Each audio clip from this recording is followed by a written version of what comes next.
this flower is very pretty. No, this flower is prettier. Now in this case both can be right. और इसको हम subjective reality कहते हैं. मतलब कोई भी एक चीज़ या किसी भी एक इवेंट को लेके दो लोगों की मुख्तलिफ राय हो सकती है और उसको हम सब्जेक्टिव रियलिटी कहते हैं. कोई भी दो लोग जिनका पर्सपेक्टिव डिफरेंट है, हम ये नहीं कह सकते कि एक ठीक है और एक गलत है. दोनों एट द सेम टाइम ठीक हो सकते हैं. अब इस चीज़ को अंडरस्टैंड करना हमारे रिलेशनशिप्स के लिए बहुत ज़्यादा इंपॉर्टेंट है. बिकॉज फॉर एग्जांपल कोई भी एक इवेंट है जिस पर मुझे लगता है कि जाने से I will be very happy, but at the same time my husband will think that event no that is not my thing. वहाँ पर जाकर आई विल गेट बोर्ड और I can not go there. So in that situation both can be right.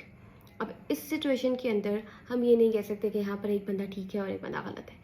अब इस चीज़ को understand करना और अपने रिलेशनशिप्स में अप्लाई करना is very important for the betterment of our own relationships. Instead of understanding subjective reality, हम क्या कर रहे होते हैं कि हम अपनी राय या अपनी चॉइसेस, अपना पर्सपेक्टिव किसी दूसरे पर इम्पोज कर रहे होते हैं.